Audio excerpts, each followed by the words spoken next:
It's the Sports Peninsula podcast. Coming up, we continue our coverage of the 2023 NFL Draft prospect classes as we look at the running backs. This year's class is solid with some day one potential. The Detroit Lions replaced Jamaal Williams with David Montgomery this past month. Are they still in the market for additional backfield support? We'll talk about it next. Now, here is your Sports Peninsula team.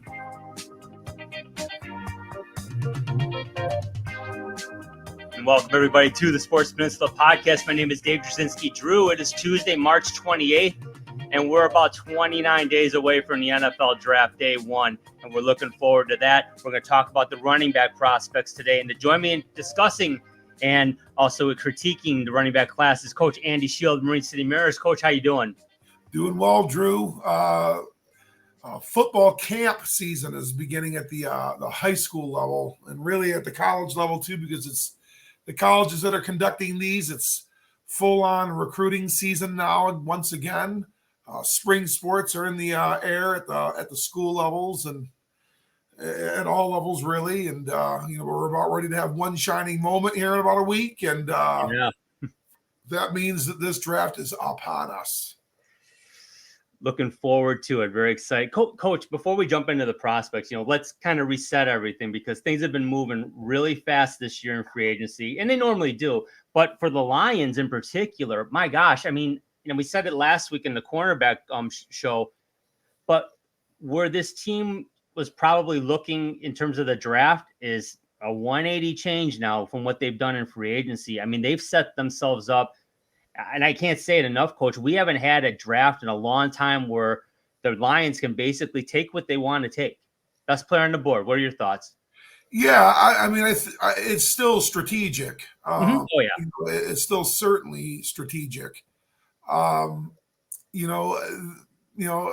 this episode is published, both on the video and audio formats, we really will be in the NFL meetings are taking place. GMs and head coaches, some staffs are there.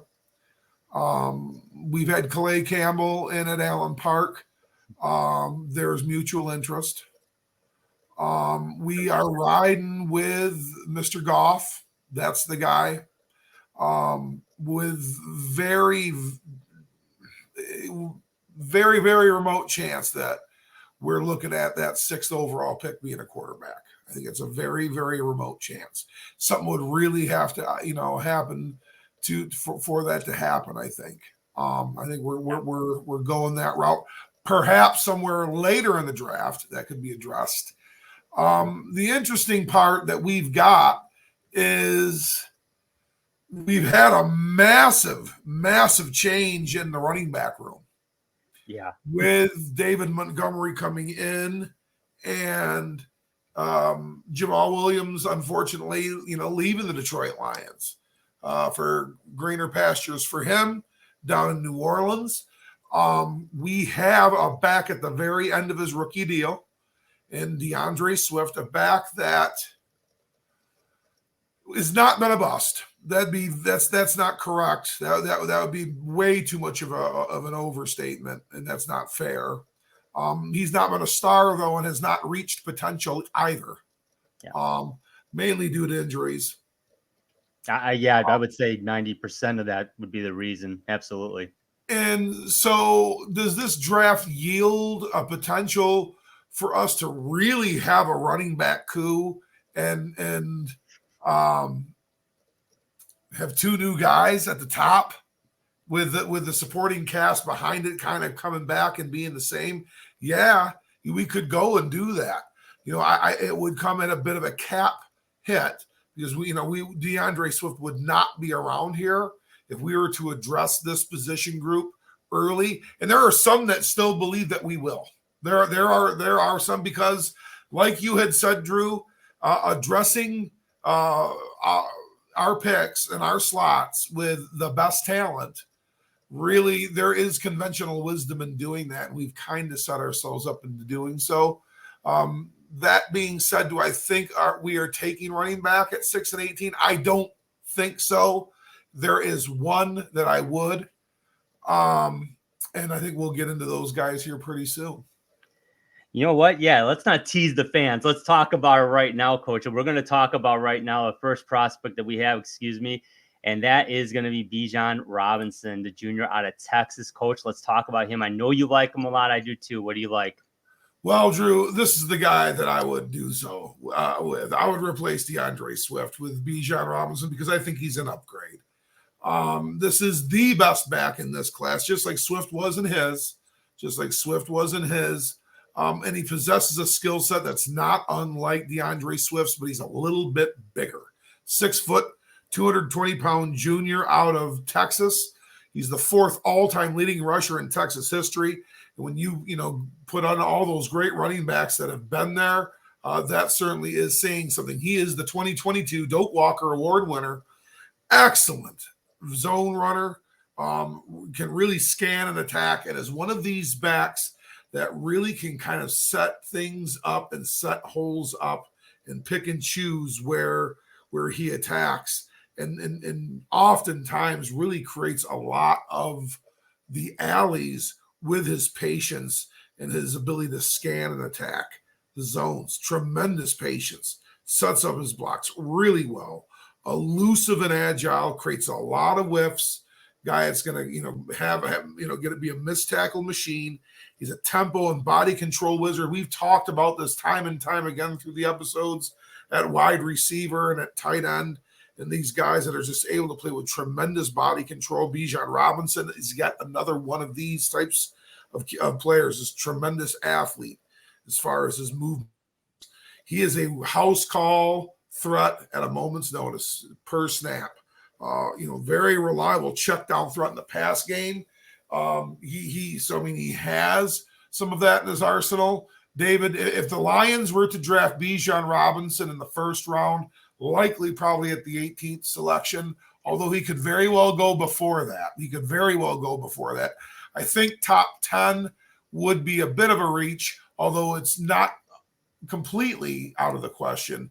Bijan Robinson is a first-round talent and is a guy that is going to be a producer as a running back in the NFL. Yeah, let's take a quick look at him, Coach. Got a clip here against Alabama. Just look at that. Finding his blocks, patient and strong. You're not afraid to lower a shoulder. Here you see him in the pass game, down the field, finds that soft zone off of kind of like a wheel and wide open, makes a nice catch. Again, very nuanced, very comfortable, very tempo oriented, really understands where to fit, in the pass game, understands on how to set up his zones to attack. Drew, this is a kid this is a real nice one. He's going to play a lot of football next year. Yeah, I love him. I mean, I think he's a great player. I totally agree with you. If he's there at 18 and Brad Holmes makes that decision, I'm on board. And mind you, my mindset this year, unlike I would say any year in my fandom with the Lions, I truly do trust Brad Holmes. If he decides this is the guy, I'm all about it. I'm going to embrace it. But there are a couple buyer beware things here, Coach. Let's talk about him. Well, he's got to be able to square his shoulders and run for power. That's the one thing that Jamaal really did well, and I think Dave Montgomery is going to be that guy for us. But he has to be able to get himself more north-south situations and run for power. He can tend to be, as the game goes on, he gets more and more upright, and the more and more upright you get, the slower you get, and the slower and more upright you get, the bigger the target you are. And, we can just, go right on down the line where that's not a good thing. And he can take on some big hits. Those big hits are going to be punishing, and they're going to create turnovers, and they're not going to be good for his health. So, these are some things that we want to make sure that, he's working on, being able to be more of a compact runner, being able to be shifty and compact, be able to lower his pad level, and be able to leverage when he runs a little bit, and it'll also be a little bit safer and easier on him as well. Yeah, great scouting report there, Coach. Robinson, to me, definitely is clearly the best back in the class. I wouldn't say he's leaps and bounds ahead of a couple other guys, but he's definitely the guy. He's definitely going in the first round. And I agree. It's a question mark whether he's there at 18. 6 is too high. I think positionally and just in terms of Robinson himself, but I think between 10 and 20 is very, very possible. I'd like for him to be there at 18 just because you want to have your options open, and that would be a beautiful thing. And he very well could be. Like I said, do I think we will be taking him there? I don't. I think there will be a starter to address, and we're not talking about Bijan Robinson being a starter this year necessarily. Although, if he's running back by committee, it just seems like a bit of a commitment to make. This is you're going to invest a first round pick. We're going to make this guy a bell cow running back. And he would not be the bell cow here. That is going to clearly be David Montgomery's job to lose. And so that would be the consideration. Is this just too much player for the slot? Can we make better use of that slot? That would be the biggest thing. And again, he very well could be gone before 18. He very well could be gone before 18. He's going to make somebody's running back room a lot better. Yeah, he's a super talent, coach, no question. Let's talk about our next prospect, Jahmyr Gibbs out of Alabama, the junior. Coach, there's a lot to like about Jahmyr Gibbs. What do you like about him?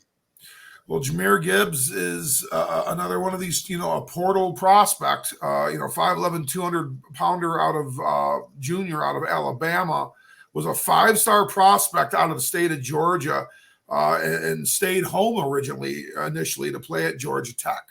He has outstanding capacity as a receiver, and is extremely capable to move out there and actually align in the slot, even wide and outside, and a lot of Y alignments. So, this is or in Z alignments. So, this is a really interesting prospect from that regard. Elite pass catching threat as a running back. Think our guy Theo Riddick, who was think Theo Riddick when you see Jahmyr Gibbs, but probably a little splashier as far as the wheels go. He has the great vision, but he's extremely elusive and quick, explosive, just a chunk play creator. A third down menace.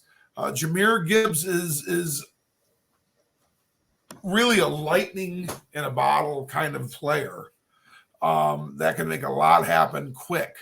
5'11", 200 pounds. Okay, he's not the biggest kid in the world, but this is a player not dissimilar at all to the one that we do have in DeAndre Swift. Very good comparisons, Coach. Let's take a look at a clip real quick about Jahmyr. And here he is against Arkansas, and you see that was a zone play. You can see he found that there was over pursuance at the front end of the play, and he just squared those shoulders and went. There it is, right there. And there's a big prospect chasing him right there, and Drew Sanders. Yeah, Arkansas was just chasing him down the field. So he is electric. There's no doubt about it. He's shifty. I like everything about him, Coach. But there are a couple of issues, obviously, and then you're going to talk about one right off the hop, and it's being undersized, right? Yeah, he is undersized. He could not be a bell cow running back, which we're not asking for here in Detroit, nor are many franchises asking that of their backs anymore anyway. He is definitely a complimentary back and an accent back to a committee. Does not offer that element of power at all in the money down. So this is not a guy that you really can demand a whole heck of a lot of his fouls, pounding and moving the line of scrimmage forward when it's third and fourth down and one, or third and fourth and inches. Not your guy there. Struggles in pass protection, has gotten lit up his fair share. But that being said, you're not going to have him in for pass protection. If you've got Jahmyr Gibbs in at pass protection, you're using him the wrong way. If he's going to be in here and be a primary pass protector, then we need to talk about our offensive coordinator and some of our scheme there, because this is an elite running back from the receiver's capability standpoint. Yeah, I like him a lot. Like I said, the big thing is being a little undersized. It's not like he's diminutive, but Robinson's 220, and 20 pounds of muscle makes a difference. It does, and especially at the running back position. I like him. I like 48 and 55 with a Jahmyr Gibbs. I would really like it there. Here's my thing. We're drafting basically to replace. We are drafting DeAndre Swift. That means we would have moved on. It's probably a better fit from that standpoint. We are really, really well set off at the slot receiver and inside receiver, positions. We've got a lot of look from that area. Is he that dynamic of a receiver where we would take him there and meld him into the run game? That would be interesting. Is there a fit for the Detroit Lions? There certainly is. It's somewhat of a fleeting fit, I would have to say. He's not. We're probably looking at a little bit of a taller, longer receiver prospect. That's basically what DJ Shark was. That's basically what TJ Hawkinson was that we do not have now. So again, Jahmyr Gibbs, he's not an automatic fit and replacement of DeAndre Swift. Although it's probably his role would be more similar to that. I'm not sure. I'm a little more 50-50 on him. Yeah, and I almost think I like him as a prospect. Don't get me wrong there. Yeah, because I'm not sure he'll be there when they come around in the second round. He might be an early day 2 guy. Someone might like him a lot and take him late day 1. I don't know. It could happen, but likely day 2, likely round 2. Not sure if he'll be an option for the Lions at all at this point, but be interesting to see what happens. Let's talk about our next guy. Remember this guy, Coach Zach Charbonnet, senior out of UCLA, formerly of Michigan. Let's talk about Zach for a little bit. What do you like about him? Remember him well. Yeah. And as you stated before, he initially came here to Ann Arbor. He's a senior, 6'1", 220-pound senior. I'm sorry, what was that, Drew? No, he was. I mean, he had a decent start at Michigan. I know it was a crowded backfield, which was probably what prompted him to transfer. But I mean, I had high hopes for him here. Actually, that kind of surprised me. Well, yeah, it was one of those things. It was kind of at the reckoning point of the program, and you had Hassan Haskins, and Blake Corum, kind of a young Blake Corum, kind of pushing at the heels of these two guys. Hassan Haskins really just took off here, and Corum ended up making some splash plays, and lo and behold, Zach Charbonnet, lost a little bit of his luster and a lot of his PT. He had some big games as a Wolverine, but transferred out back home to UCLA, and that was a wise move for him because he absolutely was phenomenal with the Bruins. He's a physical specimen, and now this is your pure form replacement of a Jamaal Williams. His run style is that of a Jamaal Williams. He is a guy that he's a north-south player, wants to get his shoulders square and run with power. His great vision and great patience. He's a great contact balance player. Now, this is a guy that you want in on the short yardage downs. He's got solid receiving skills out of the backfield. He's not Jahmyr Gibbs in that capacity, but he does have the skill set. Zach Charbonnet, real nice prospect, and a guy that's he is something that's going to be a counted on runner for several years in the NFL. Day 2 prospect for sure. And again, if there ever was some sort of need on someone's board, he could slip up even at the end of day 1. But day 2 draft pick for sure, just like the guy that we talked about, Jahmyr Gibbs. You got it, Coach. And let's take a look at him. And I mean, I love this clip here against Colorado. He springs forward in the second level. Look at the elusiveness too. Still keeping them shoulders square, though. Make people miss, yeah. And then we saw Jamaal Williams do that so much, so many times, where he still makes people miss, even though he keeps those shoulders square the entire time. Real nice clip of him, ripping a house call there against Colorado. So yeah, as advertised right there. Yeah, exactly. And now, obviously, he's very similar in skill set to Robinson in terms of his size and how he runs, but there are some differences. Let's talk about those. Doesn't quite have that speed. He does not have Bijan Robinson's breakaway speed. And that's something that is not going to haunt him at the NFL level. Again, he'd be a running back committee member. But when he starts dancing a bit and not running with enough urgency at the point of attack is when he's going to run into trouble. And I have a feeling that's what probably cost him a little bit here in Ann Arbor, is that the guy that, was really ripping off a lot of powerful physical runs, Hassan Haskins, doesn't wait for anything. He is going to get himself through that hole and get through that hole now. And that's what's worked for him all the way, into the, his current role with the Tennessee Titans. Zach Char, was a little bit more patient, too patient at times, and got bottled up. So he can be a big hit target. He's 6'1", 220 pounds. If he gets upright, he's gonna have that big bullseye on him too, and that will put a lot of miles on him quick. But I tell you what, this would be somebody that I think, again, we're looking at 48, 55, somewhere in that area. If he was at 81, we were feeling real good about our first 4 picks. I would be really, really intrigued to take Zach Charbonnet and bring him here to Detroit as a guy that we could train to be one of our running backs and move him up into the committee, so to speak, towards the end.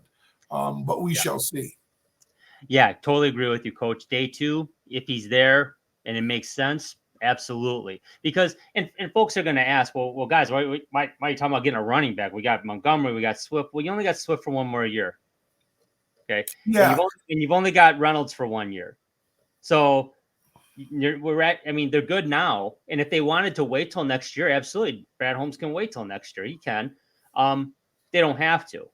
And if they don't do it this year, they're going to have to do it next year. They're going to have to do something. It's just similar with receiver for them too, at the number 3 receiver. It's a similar situation. They've got guys. Do they want to upgrade now or do they want to wait? So it's very simple. And if they want to upgrade now, Zach Charbonnet could be there, and he's a good one.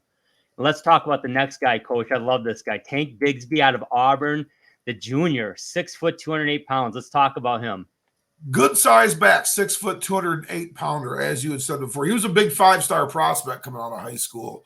And he chose to go to Auburn to get early playing time, and that certainly worked out for him because he was the SEC freshman of the year in his true freshman year. He's a north-south yards producer. This is another guy that gets his shoulders square and gets downhill and gains yards. He finishes with a forward lean almost all the time. So again, this is a guy that is very, very productive in short yardage situations. Runs with great balance and contact balance. He does not go down, real quick off of the first hit. And he has top end sprinter capability. He can really hit big runs and be a home run threat. Tank Bigsby is someone that is definitely an NFL caliber running back. I got to admit, Coach, in doing multiple mock drafts over the last few months, I know as you have as well, a lot of at least certainly when I started, I wasn't looking at running back personally till day 3. Now I'm more open to it, but Bigsby's another one of these guys. He seems to fall right in between because there's a little, even though the Lions have an additional pick this year or two, they still have some gaps there, especially on day 3. And it's one of those things where if you like Bigsby and he's there at 81, you better take him because he won't be there when you're picking again. I think at 151, I believe would be the next pick. So that's where they might have to take a look and say, okay, do we really? I like him a lot, Coach. Let's take a look at a clip real quick. Yeah, and there you go. Here you can see some of his ruggedness and his difficulty of going down off the first hit and be able to pull off of that. Now, he wasn't really truly north and south there. He was kind of coming off of a little bit of an angle there, but still kind of gained those yards positively and ripped off of a couple of tackles. I hear you loud and clear, Drew. I think this is a guy that is not likely to land because he's probably going day 2. He's going to be somewhere involved in the day 2 area. But he is that kind of player that lends to our style running game. There's no doubt. And I like in the clip too, couple straight arms in the back, but he still kept his eyes forward and his shoulders square. He's a disciplined running back. He's a very disciplined running back, but there are some potential issues, right, Coach? Let's talk about those. It's both a strength and a weakness. His legs and feet never stop moving, but his legs, that's a positive. I mean, that's what that's running back play 101. You want your running backs to always be able to be like that. Mm-hmm. That being said, they never stop getting hit either. And he's a warrior. He's a guy that doesn't go down easy. He likes the battle. He likes the fight. So he's someone that's going to take on a lot of contact, a lot of rough contact. Not a real experienced pass catcher. He's more of a pass pro guy, which there's nothing wrong with that, but it can be kind of become tendency laden if you never use a running back as a receiver, only utilize him as a pass protector. That just becomes a bit of a tendency. So that's going to be something that does haunt him, especially with some fellow prospects that are outstanding receivers out of the backfield. And he can also get a little too patient and swallowed up by pursuit. He's a guy that, is kind of a pain in the neck to take down.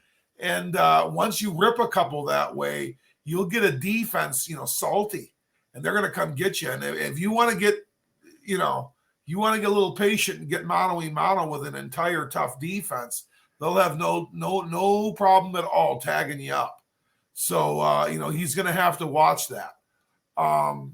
Tank Bigsby is a really nice prospect. This would fall in line with what you said. If somehow we get into day 3 and a guy like this is still around, I think it's a little bit too far down the line. I don't think he will be when we're drafting on day 3. But if he were, he would be an outstanding guy to replace like that Justin Jackson, fourth running back, because we're going to carry 4. He could fall in line to that type of role, at least initially.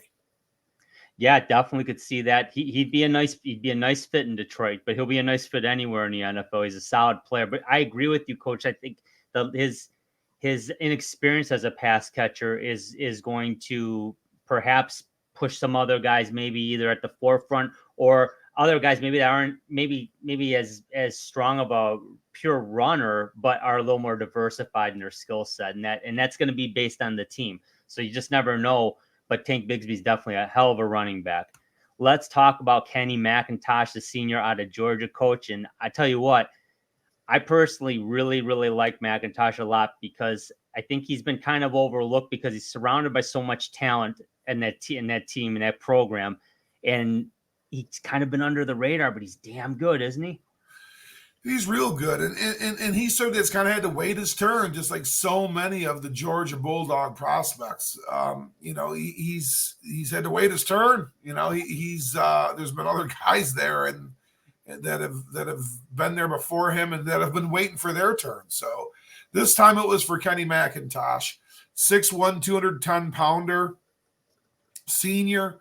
Was a top 10, running back nationally out of high school. Is a 4-star prospect. Is a real good kind of the combo package of size and speed. 6'1", 210, and really can run. Runs with great patience. Another zone tempo guy that's really good. And tempo and pace kind of a wizard. You can really shift through the gears real fluidly and real quickly. He has a lot of good contact balance, which makes him a tough guy to take down, and is a real good complement out of the backfield as a pass catcher, as we're going to see here real soon. Has the versatility to line up at multiple receiver slots, not dissimilar to Jahmyr Gibbs. Think a bigger Jahmyr Gibbs with Kenny McIntosh. Yeah, and let's take a look at a clip here, Coach. Here he is against Missouri. Watch this catch. My goodness. Yeah, that's the wheel route that he came out for, and it was not thrown particularly well by Stinson Bennett. As you can see, he's got to come all the way around. You look at that body control, and look where he positions that ball high and tight under the arm, and had all the points covered and was turning and looking for rack right there. So, yeah. or yak right there. So, I mean, Real impressive looking player. Yeah, and it's just a pass catch, but I mean, he's an incredible athlete. I mean, that's a very difficult catch to make, and like you said, always disciplined, always ready to run. But he protected the football first and foremost. Most guys won't do that, so it makes a guy like this really special, Kenny McIntosh. But there's a couple issues here. Let's talk about those, Coach. Well, his play sample's somewhat limited. And again, that's not so much his fault. I mean, he's just had to wait his time. He's just not been able to get out there. As you know, the Georgia program is just so stacked with athletes. It's been difficult for him to get out there. He can freestyle a little bit and want to run wide and get it and take things to the house and kind of, have that, Herschel Walker, Tyrone Wheatley, Tony Dorsett look to his runs, where he's just always, busting it wide and taking it to the house, Billy Sims type runs. And, that he's going to have to run with and play with a little bit of what they call better play discipline, which is for him to kind of really take things within the framework with what they're asking of him to do and be satisfied within 7 to 8 yard runs sometimes, rather than, I could, if I can get it here, I can take it down the sideline to the house, but now I only have a 3 yard run. So, those are the things that Kenny McIntosh is going to have to work on. And his pad level inconsistency is going to lead to him getting drilled. We've talked about this with Charbonnet. We talked about this also with Bijan Robinson. That if they run upright and play upright, they are going to get drilled. And, that could lead into potential fumbles and health issues. And that's something that Kenny McIntosh is going to have to work on too. And that's more of a compact run style. Yeah, definitely. And Coach, when you deal with that, I mean, how can you really coach and discipline a guy to change the way he runs like that? That seems very difficult to do. Oh, yeah. Yeah. There's a lot of foot drills, a lot of change in direction drills. There's a lot of just gauntlet and takeoff things that you can work on. A lot of things that you can do to work on a running back's balance point. And that balance point can continue to get more and more compact once it becomes more and more balanced. So, that is definitely something, that's going to be able to brace. As you brace, you sink. You sink your knees, you sink your hips. You don't bend at the waist, you sink your body. And that's what we're talking about with running real uprights, where you're a lot more bendy at the waist and less flexible. And it just makes you a slower, bigger target. Great point, Coach. I see Kenny McIntosh as a definite solid day 2, second round talent. I would be shocked, quite frankly, if he doesn't get drafted on day 2. I'll be very surprised.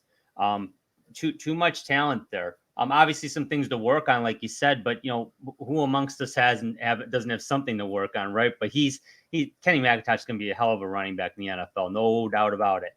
Now let's talk about Tyjae Spears, the junior out of Tulane.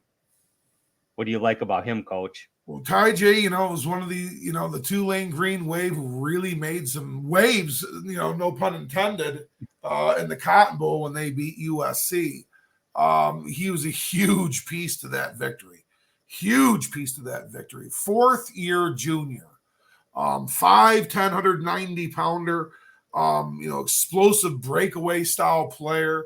Kind of utilized him that way. And Tulane had a lot of breakaway, big, long runs.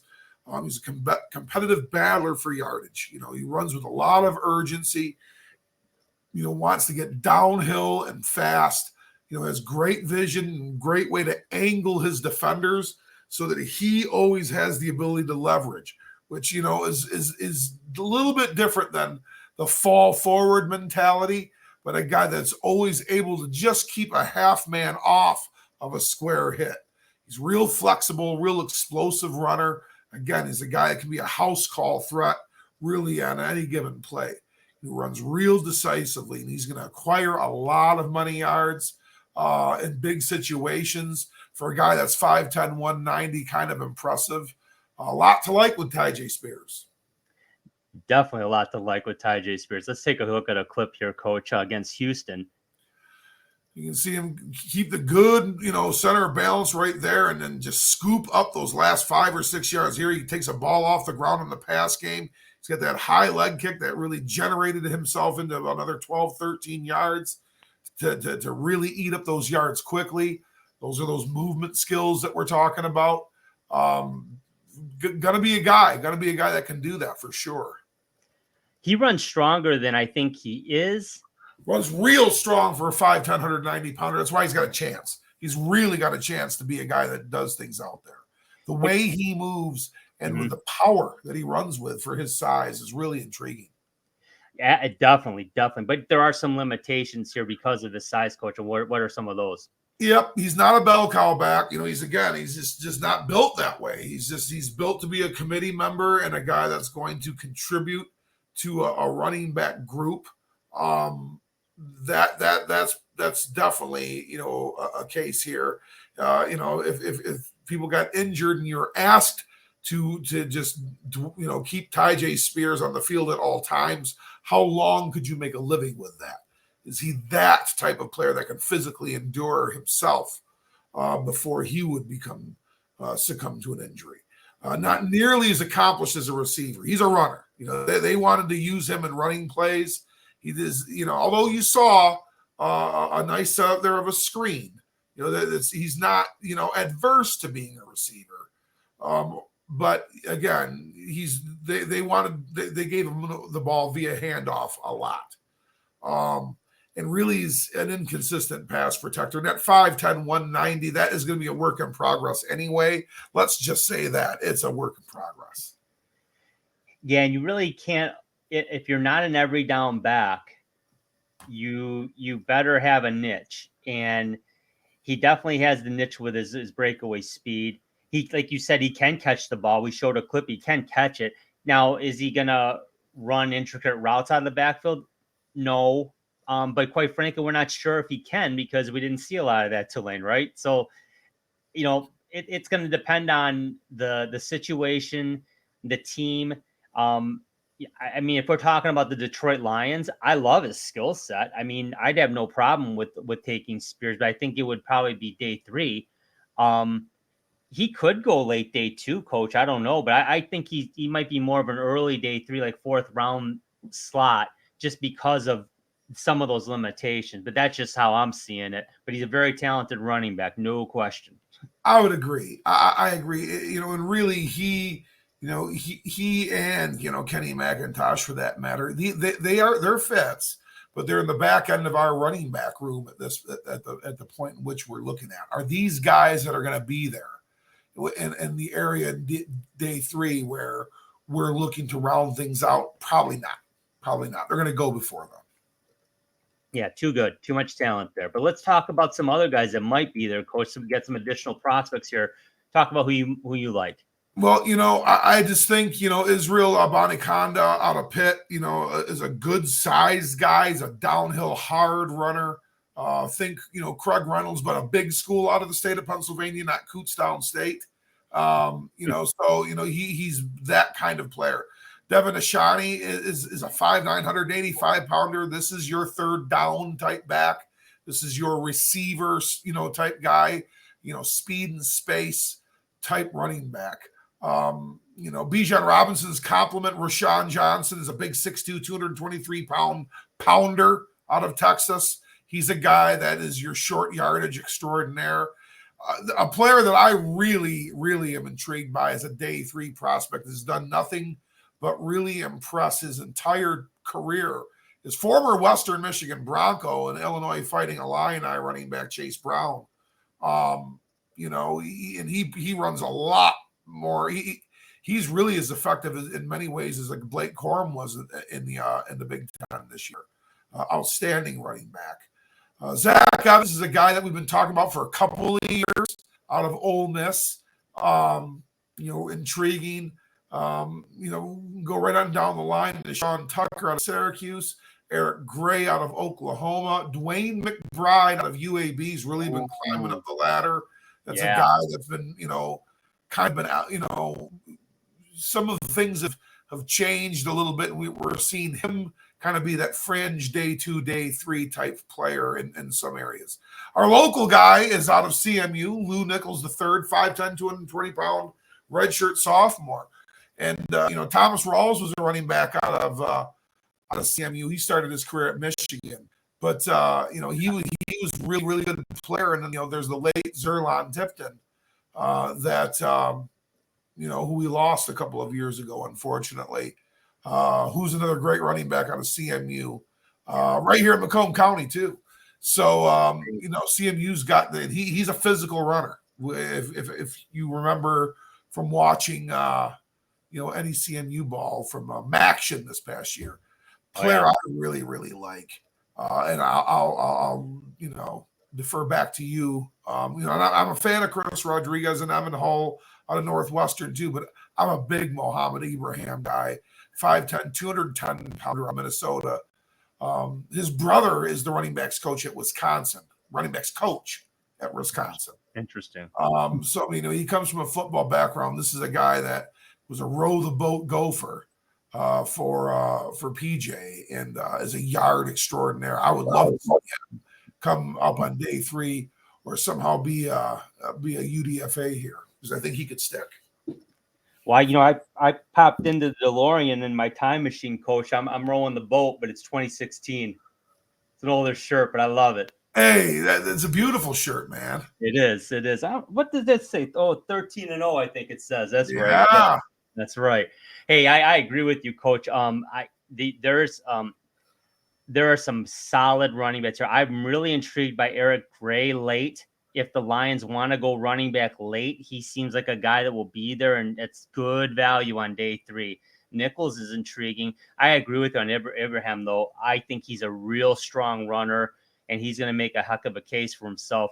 And Rodriguez Jr. out of Kentucky, man, that's a kid with a low center of gravity, a thick guy, and he's a good runner. I watched a lot of Kentucky ball this year, and he can play. He's a good ball player. So he's very, very similar to Benny Snell of the Pittsburgh Steelers. As a player that you and I both really liked a couple of years ago when he was selected. Very, very similar. Very similar. Yeah, great comparison there, Coach. I mean, overall, wrapping this class up, pretty much top to bottom, solid. There's some star power there potentially early. I'm not saying that Barry Sanders is in this draft, but there's some real good talent here, real solid talent here. Your thoughts overall? Yeah, I there's going to be some backs that are going to definitely enhance some teams out of this draft. Will there be drafts with a little bit more top-end talent, guys that you would consider in the first round, multiple guys, in the first round in the future? Yes.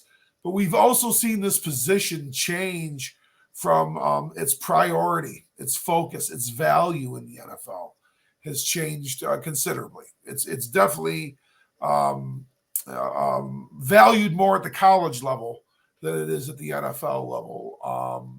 Players just aren't playing as long as they used to at the running back position, great in part because of injury.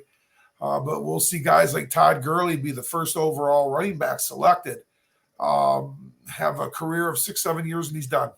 And, that's not going to be, out of the ordinary. We're seeing Zeke Elliott, on the decline. Adrian Peterson now has retired. We are not going to see the likes of an Adrian Peterson very much anymore, guys. We're not going to see players play 15 years like that. As running backs. So Frank Gore, right? Right, yeah, Frank Gore. They are not going to be happening too often, that's for sure.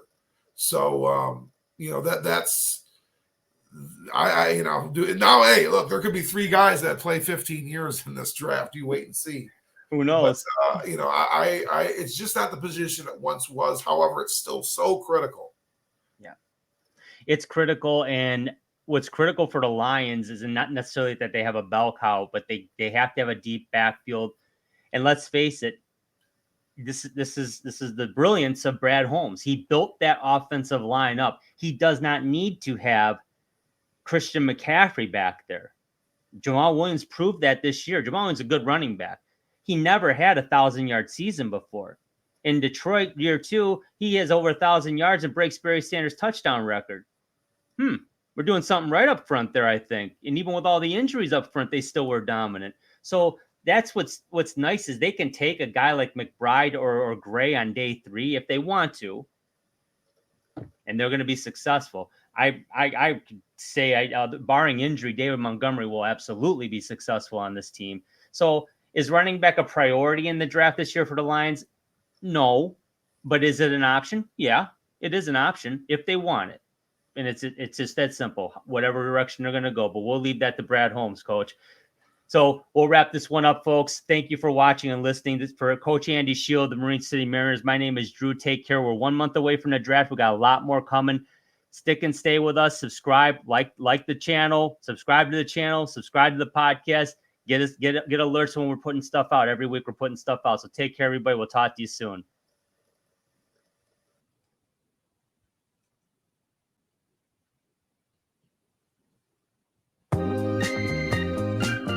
This has been the Sports Peninsula Podcast. To subscribe to the podcast, simply click the subscribe button on your screen now and give us a like on our YouTube channel. You can also follow our audio podcast on multiple platforms, including Apple Podcast, Amazon Music, and Google Podcasts, just to name a few. Give us a follow on Twitter. Our handle is @SportsPodcast. You can also find us on Instagram to check out our latest releases. Thank you again for listening and watching. Remember, when you want to hear all about sports in the great state of Michigan, there is only one Sports Peninsula Podcast.